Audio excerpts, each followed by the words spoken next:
आणि आता कोकाटेंवरून विरोधक आक्रमक झालेत, तर त्या संदर्भातल्या टॉप 9 बातम्या आपण बघूयात. कृषी मंत्री माणिकराव कोकाटेंच्या शिक्षेचा निकाल 3 दिवसांपूर्वी मात्र अद्याप शिक्षेची प्रत मिळाली नाहीये. सगळ्या नियमांचं पालन करत कोकाटेंबद्दल निर्णय दिला जाईल. विधानसभा अध्यक्षांकडून भूमिका स्पष्ट.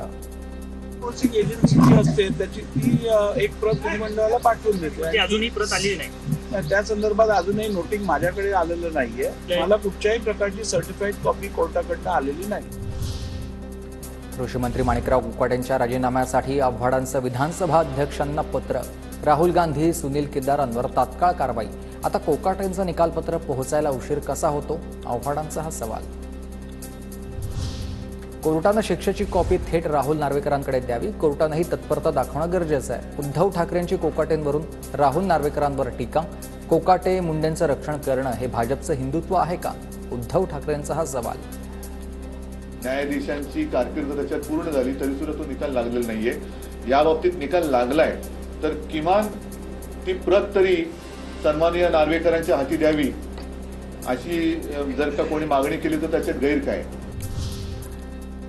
माणिकराव कोकाटेंच्या शिक्षेला स्थगिती मिळेपर्यंत फिलर भरून काढला जातोय. ठाकरे गटाच्या उपनेत्या सुषमा अंधारेंचा नार्वेकरांवर निशाणा. विधानसभा अध्यक्षांवर दबाव, त्यांच्याकडून काय अपेक्षा करणार? संजय राऊतांचा राहुल नार्वेकरांवर हल्लाबोल. कोकाटेंच्या बाबतीमध्ये नार्वेकरांकडून इमानदारीची अपेक्षा नाहीये. संजय राऊतांचा राहुल नार्वेकरांवर हल्लाबोल. तुम्ही काय अपेक्षा करताय? त्यानंतर राष्ट्रवादी काँग्रेसच्या आमदारांच्या बाबतीत आणि आता माणिकराव कोकाटेंच्या बाबतीत त्यांच्याकडनं इमानदार निर्णयाची अपेक्षा ठेवणं म्हणजे रेड्यानं दूध देण्यासारखं. विधानसभा अध्यक्षांवर दबाव, न्यायाची काय अपेक्षा करणार? या संजय राऊतांच्या आरोपांवर राहुल नार्वेकरांचं उत्तर आहे. त्यांच्या या अपेक्षाचा अपेक्षाभंग होऊन न्याय करण्याची भूमिका घेणार राहुल नार्वेकरांचं वक्तव्य. पक्षांवर दबाव आहे तेव्हा त्यांच्याकडून तुम्ही काय अपेक्षा करताय?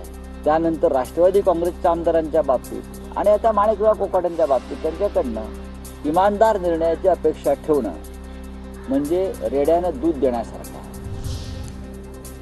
जेलमध्ये गेलेला माणूस आम्हाला सांगणार हे सर्व बकवास करणारे लोक आहेत. शिंदे गटाचे मंत्री संजय शिरसाट यांची प्रतिक्रिया. तर मुख्यमंत्री स्वतः यात लक्ष घालतात. मंत्री गिरीश महाजनांचं वक्तव्य.